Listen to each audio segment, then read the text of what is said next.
मित्रांनो, साधी माणसं या मालिकेच्या आजच्या भागामध्ये सत्य आता लक्ष्मी आणि त्याचबरोबर तेथे बारकीकडे आलेलं असतो। तेव्हा आता लगेचच सत्या काहीतरी विचार करू लागतो। तेव्हा सत्या दादा, अरे कसला विचार करतोस, असं आता मीराची बहीण विचारते। त्यावेळी सत्या म्हणतो, काही नाही, जरा येताना खूप ट्रॅफिक लागलं ना, म्हटलं जाताना सुद्धा ट्रॅफिक असेल का याचाच विचार करत होतो। मग त्यावेळी लक्ष्मी विचारते, काय हो जावई बापू, अहो मला वाटलं तुम्ही मीरालाच घेऊन आलात की काय, कारण तुम्ही खूप दिवसानंतर आलात ना, तेव्हा म्हटलं। तेव्हा नाही, तिचं घरी काम सुरू आहे असं सत्या सांगतो। आणि त्यानंतर फुलांचा विषय काढत म्हणतो, बारके अगं फुलं विकणं म्हणजे एकदम पुण्याचा विषय असतो, कारण फुलं विकलं की कसं अगदी एकदम फ्रेश फ्रेश वाटतं, हो की नाही। तेव्हा आता ती म्हणते की हो ते तर आहेच। मग सत्या विचारतो, हे कसं होतं बरं, त्यासाठी ना गाडी लागते आणि गाडीतूनच डिलिव्हरी होते ना, म्हणून असं मधू सांगत असते। तेव्हा सत्याला एवढं काही समजत नाही, तो पुन्हा पुन्हा विचारतो, म्हणजे नक्की कशी येतात ही फुलं इथे। तेव्हा आता मधू सांगू लागते, जवळचं म्हणशील ना तर कसं असतं, साताऱ्याला फुलांचं पीक आहे, कधी कोल्हापुरातनं येतात, थोडं पुढे गेलं ना मग इचलकरंजीमधून येतात, आणि लांब म्हणशील ना तर कर्नाटक, हैदराबाद, नाशिक अशी लांब लांब ठिकाणावरून सुद्धा फुलं येत असतात, आणि ती सुद्धा अगदी रोजच्या रोज। आणि आता होलसेल मार्केटमध्ये तुला किती रुपयाची पाहिजेत, किती पाहिजेत हे आपण आपलं ठरवायचं असतं। तेव्हा सत्य विचारतो, मग ते गुच्छ वगैरे असतात ते कुठनं येतात। तेव्हा आता लक्ष्मी म्हणते की अहो ते येत नाहीत, ती महागडी फुलं भेटतात ना, मग ती फुलं घ्यायची आणि आपण स्वतः ते बनवायची, आणि तुम्ही जेवढा वेगळा विचार कराल तेवढे वेगळ्या प्रकारचे गुच्छ सुद्धा तयार होतात। तेव्हा सत्या म्हणतो, अगदी भारी काम आहे म्हणजे, अरे वा वा। तेव्हा मधू म्हणते, हो ते तर आहेच की, आणि आता ते टुरिस्टवाले असतातच की। मग आता सत्या म्हणतो, तेच तेच, ते काय असतं सांगा बरं। तेव्हा एवढ्या छोट्या दुकानामध्ये ना आपण तसलं काही करत नाही, असं लक्ष्मी सांगते। बरं ते जाऊ दे, मी चहा सांगू का तुमच्यासाठी, असं लक्ष्मी विचारते। सत्या म्हणतो, नको नको सासू, मला फुलांबद्दलच सांग ना जरा, कारण मला माहीत नाही ना काही, त्यामुळे मी विचारतोय। त्यामधून स्वतः सांगू लागते, अरे दादा, ती ना फॉरेनची फुलं असतात आणि खूप म्हणजे खूप महाग असतात बघ, पण होलसेल बाजारामध्ये ना तुला पाहिजे तशी मिळतील, आणि आता त्या लोकांना वेगवेगळं डेकोरेशन करण्यासाठी फुलं लागतातच की। मग आता सत्य म्हणतो, असं वय, पण हा बिझनेस सुरू करायचा असेल तर तो कसा करतात बरं सांगा। मग आता मधू म्हणते, हे बघ दादा, यासाठी ना वेळ, जागा आणि वेगळं काहीतरी करून दाखवण्याचा दृष्टिकोन असावा लागतो, आणि सगळ्यात महत्त्वाचं म्हणजे कॉन्टॅक्ट लागतात, तरच तो बिझनेस आपण ना करू शकतो। तेव्हा सत्या म्हणतो, हो बरोबर आहे हा, म्हणजेच माझी गाडी जशी भाड्याने जाते तसंच हे डेकोरेशन सुद्धा भाड्याने जात असेल ना। तेव्हा लक्ष्मी अन मधू म्हणतात, हो हे डेकोरेशन सुद्धा जातं की भाड्याने। मग आता ती विचारते की तुम्ही असं का विचारताय बरं सगळ्याच गोष्टी। सत्या म्हणतो, काही नाही, मला हेच फक्त विचारून घ्यायचं होतं की ते सगळं जातं कसं, माल आणतात कुठून। मग आता लक्ष्मी न राहून पुन्हा एकदा विचारते, सत्यजितराव, अहो एवढी सगळी माहिती कशासाठी हवी आहे तुम्हाला। तेव्हा सत्याला आता काहीच सरप्राईज रिव्हील करायचं नसतं, आणि म्हणून तो म्हणतो, असंच, पण अरे देवा, मी काय इथे बोलत बसलो, तिकडे गिराईक माझी वाट बघत असेल, येतो हा मी, असं म्हणून तो विषय टाळून आणि सगळी माहिती काढून तेथून जातो। तर या दोघीही एकमेकींकडे बघतात आणि सत्याकडे सुद्धा, कारण सत्याचं नक्की काय चाललंय दोघींना कळतच नसतं। दुसरीकडे निरूपा आता अगदी डोक्यालाच हात लावते आणि विचार करत असते की म्हातारी एवढी गोड गोड बोललीच कशी काय, मगाशी मी त्या मीराची बाजू घेतली म्हणून की काय। तर नेमक्याच आजी आता पुढे येतात आणि म्हणतात, माझ्या मनात ना तसं काही सुद्धा नाहीये। मग निरूपा म्हणते, म्हणजे, त्यावेळी आता आजी म्हणू लागतात, अगं मी देविकाच्या पार्लरबद्दल बोलतीये। तेव्हा निरूपा म्हणते, नशीब, नाही तर मला वाटलं म्हातारीला माझ्या मनातलं ऐकू येतं की काय।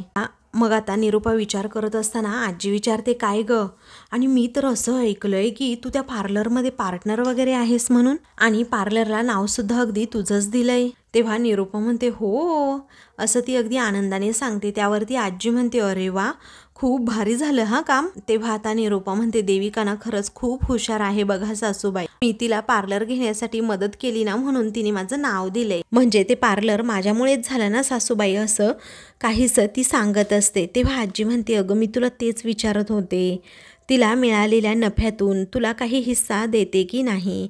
तेव्हा निरूपा आता थोडी गडबडते आणि म्हणते हो देते की ती देते.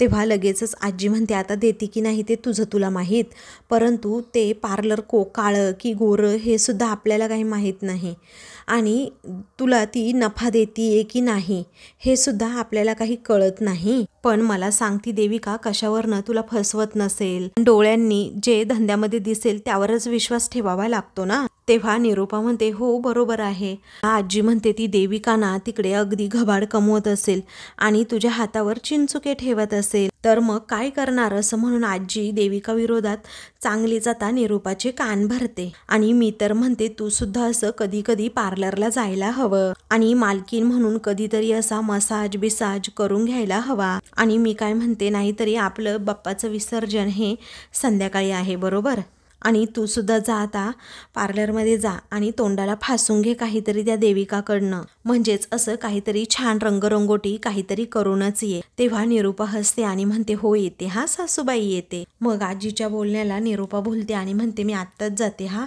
सासूबाई पार्लरला आणि ते मसाज फिसाज काय आहे ना ते करून येते आणि मग नंतर विसर्जनासाठी येते. तेव्हा आजी म्हणते चालेल ना चालेल हां जा बरं तू. तेव्हा निरूपा आता अगदी उत्साहानेच पार्लरमध्ये जायला निघते. तेव्हा मात्र आजी आता खूप हसते आणि म्हणते पडली आता ठिणगी, आता बघूयात या दोघी जणी ना काय करतात ते. ए निरूपा तुला अजून माहीत नाही कारण तुझी सासू काडी टाकण्यामध्ये किती हुशार आहे ते. तर आता दुसरीकडे मीरा ही रूममध्ये असते आणि तिथे जी काही ॲड दिसेल त्यांना कॉल करत असते कामासाठी, पण सगळीकडून नकार येत असतो. मग मीरा आता अक्षरशः वैतागते आणि म्हणते जाऊ देत आता ना सगळं काही संपलंय असं वाटतं, आज बाप्पाचं विसर्जन आहे तर मग एक काम मी करते, अगोदर सगळी विसर्जनाची तयारी करते, नैवेद्य रेडी करते. असं म्हणून ती बाहेर निघणार तितक्यातच रिया तेथे येते आणि म्हणते असं कसं वहिनी, अगोदर तू कॉल कर ना. तेव्हा मीरा म्हणते नको गरिया कशाला कॉल वगैरे, कारण अगोदरच नकार घंटा असते त्यांची आणि तसंही घरची सुद्धा कामं खूप आहेत आणि मग उगाच हे नाही ते नाही सगळंच आडून बसायचं. आता या अगोदर मी खूप कामं केली आहे परंतु एक्सपिरियन्स सर्टिफिकेट माझ्याकडे नाही आहे. मी जी कामं केली आहे ती त्यांना कशी दाखवायची, त्यांच्यापर्यंत कशी पोहोचवायची हेच मला कळत नाही आहे.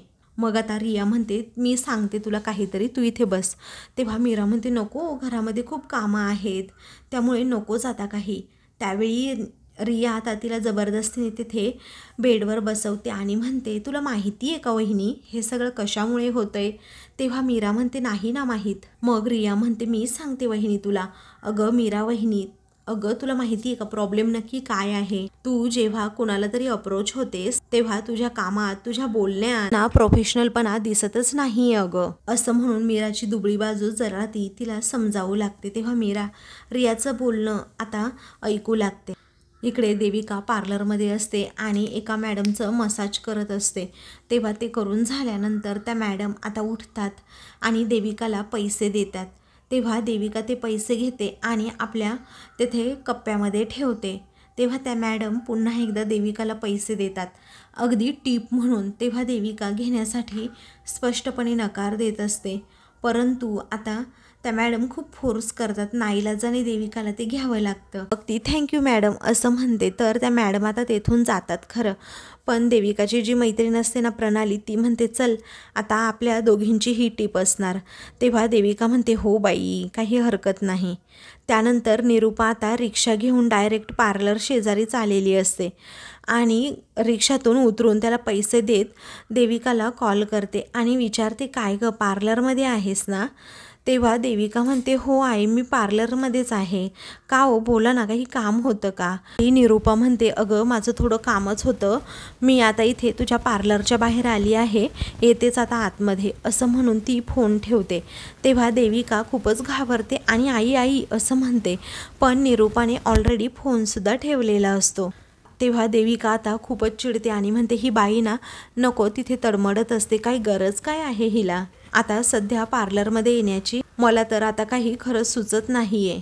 तेव्हा देविकाची मैत्रीण विचारते की खरंच तुझी सासू येते? तेव्हा देविका म्हणते हो ना, सांगत्यांना इथे कडमडायची काय गरज होती. आता त्या दोघीही जरा घाबरलेल्याच असतात. मग लगेचच आता मी काय करू असं देविका विचारते. तेव्हा प्रणाली सांगते देविका आपल्याला ना अगोदर नाव लपवावं लागेल, कारण त्यांना नाव बघूनच आता समजेल की हे पार्लर आता तुझ्या नावावर नाहीये. तेव्हा देविका म्हणते नाव, अरे बापरे, असं म्हणून तिची अक्षरशः धांदलच सुरू होते. त्या दोघींची अक्षरशः धांदलच उडालेली असते. मग आता एखादं मोठं कापड बघ ना पटकन प्रणाली, असं देविका म्हणते. आणि जे नाव बदललेलं असतं ना पार्लरचं, बोर्डवर लगेचच मोठं असं कापड टाकते आणि दोघी जरा मोकळा श्वास घेतात. तेवढ्यातच निरूपा आता तेथे येते आणि विचारते ए देविका काय ग, काय चाललंय? तेव्हा देविका म्हणते हो आई बोला की बोला. मग आता निरूपा म्हणते काही नाही, मला हिशोब तपासायचा आहे. तेव्हा हे ऐकल्यानंतर निरूपाच्या तोंडून आता देविका आणि प्रणाली एकमेकींकडे अगदी धक्क्यानेच बघतात की आज ही अचानक अशी कशी आली इथे हिशोब चेक करायला. दुसरीकडे रिया मीराला सांगत असते आता प्रोफेशनलिझम कसं असतं ना हे मी तुला दाखवते हा. तर आता रिया ही लगेचच आता ऍक्टिंग करू लागते फोनवर बोलण्याची. अगोदर ती इंग्रजीमधून आपलं इंट्रोडक्शन देते आणि मग मराठीतूनही बोलते, पण तिच्या बोलण्यामध्ये असा प्रोफेशनलपणा असतो. ते पाहून मीरा तोंडालाच हात लावते आणि विचारते काय ग रिया, असं चालतं का बोललेलं? आणि अगोदर तू इंग्रजी बोलली नंतर मराठी बोलली. तेव्हा रिया म्हणते हो चालतं की, काही हरकत नाही. मग आता लगेचच रिया सांगू लागते हे बघ, आपल्या बोलण्यामध्ये ना 100% कॉन्फिडंटपणा दिसला पाहिजे, म्हणजेच तुला तुझ्या कामाबद्दल सांगता आलं पाहिजे, त्याचबरोबर तुझ्याबद्दल सुद्धा सांगता आलं पाहिजे, म्हणजे समोरच्याला ते नीट कळलं पाहिजे ना आपण नक्की काय सांगतोय त्यांना आपल्याबद्दल आणि आपल्या कामाबद्दल. मग त्यानंतर त्या दोघीही आता प्रॅक्टिस करू लागतात की फोनवर क्लायंट बरोबर कसं बोलायचं, आपलं बोलणं कसं दुसऱ्याला इम्प्रेस होईल असं बोलायचं. मग आता रिया तिला शिकवण्याचा प्रयत्न करते, पण मीरा पहिल्यांदा थोडी अडखळत असते, तिला व्यवस्थित बोलता येत नसतं. रिया म्हणते वहिनी असं काय करतेस ग? त्यावरती मीरा म्हणते चुकलंच ना जरा. तेव्हा रिया म्हणते हो चुकलं अगं. मग मीरा पुन्हा एकदा करेक्ट करते आणि म्हणते की माझ्या क्लायंटचं लग्न होतं आणि तेव्हा मी खूप छान असं डेकोरेशन केलं होतं आणि तेव्हाच सगळ्यांनी माझं ना खरंच खूप छान कौतुक केलं होतं. तेव्हा आता रिया लगेचच तिला थम्सअप करते आणि इंग्रजीमधून तिला प्रश्न विचारत असते की तुम्हाला या कामाचा अजून काही अनुभव आहे का? मग मीरा आता फोनवर सांगते की या अगोदर मी खूप इव्हेंट केले आहेत. इव्हेंटमध्ये नक्की काय करायचं आहे याविषयी मी स्टडी करते आणि मग नंतर डेकोरेशन करते की कोणत्या इव्हेंटसाठी कोणत्या फुलांचं डेकोरेशन, कशी सजावट पाहिजे, म्हणजे इव्हेंटची गरज काय आहे, लोकांच्या आवडीनिवडी, त्यांना काय हवं काय नको, हे अगोदर सगळं काही समजून घेते आणि मगच तयारी करते. मग आता मीराची छान अशी प्रॅक्टिस रियाने करवून घेतलेली असते. ती म्हणते मीरा वहिनी तू ना खरंच अमेझिंग आहे आणि आत्ता जसं बोललीस ना तशीच तू प्रॅक्टिस कर बरं, आत्ताच कर प्रॅक्टिस. तेव्हा मीरा थोडी घाबरत विचारते आत्ता? मग आता रिया म्हणते हो आत्ता म्हणजे आत्ताच करायची प्रॅक्टिस. त्यानंतर मीरा लगेचच एका क्लायंटला कॉल करते आणि फोनवर बोलू लागते. त्याने सांगितल्याप्रमाणे अगोदर ती तिची सगळी माहिती सांगते आणि माहिती सांगितल्यानंतर प्रत्येक इव्हेंट हा पहिला इव्हेंट आहे असं समजून काम केलं ना तर तो अतिशय उत्तम होतो, त्यामध्ये वेगळेपण येतं असं मीरा सांगते. मग मीराला लगेचच समोरून ते बॉस इंटरव्ह्यूसाठी बोलवतात. हे ऐकूनच आता मीरा खूप खुश होते, अगदी आनंदाने उड्या मारू लागते. तेव्हा रिया विचारते काय झालं ग वहिनी? तेव्हा मीरा सांगते काही नाही अगं रिया, खरंच तुझ्या बोलण्याचा ना इफेक्ट माझ्यावर झाला आणि त्यांनी खरंच इंटरव्ह्यूसाठी बोलवलंय असं जेव्हा मीरा म्हणते तेव्हा मात्र रियाला सुद्धा तेवढाच आनंद होतो. मग रिया म्हणते वहिनी कॉंग्रॅच्युलेशन्स.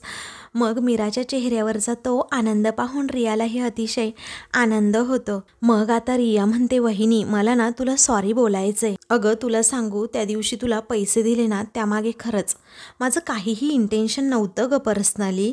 मला फक्त ना एवढंच वाटतं की या घरामध्ये ना अगदी सगळ्यांनी तुझी व्हॅल्यू करावी आणि तुला अजिबात कोणीही ग्रँटेड धरू नये, म्हणून मी फक्त तुला पैसे दिले, बाकी काही माझ्या मनात नव्हतं, असं रिया स्वतःची चूक मान्य करत मीराला म्हणत असते. तेव्हा आता मीरा म्हणते, त्या दिवशी खरंच मला वाईट वाटलं, खरंच माहीत आहे की तुझ्या मनात ना असं काहीही नसेल, पण रिया परत एकदा थँक्यू बरं का.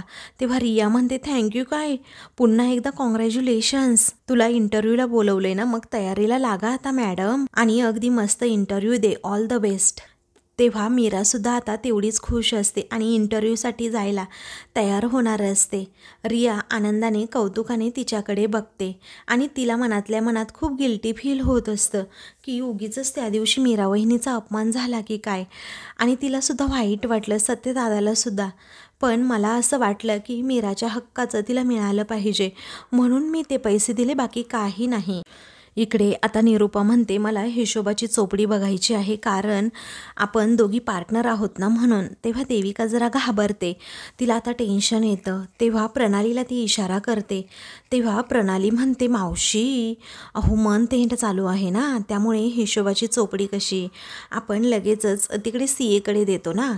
तेव्हा ती म्हणते, हो का, असं आहे का, मग ऐक नाही देविका, राहू दे त्या CA कडे का काय, पण माझं चेहऱ्याचं काहीतरी कर बाई अगोदर, कारण कसं आहे ना, ती म्हातारी आल्यापासून ना अजिबात काही चेहऱ्याकडे लक्ष नाही का काही नाही, नुसती आपली राबून घेते आणि चेहऱ्याला मग काही करतासुद्धा येत नाही. आणि गणपती बाप्पाचं विसर्जन आहे ना आता, मग चांगलं दिसायला नको का, आता बघ ना माझा चेहरा कसा उतरलाय.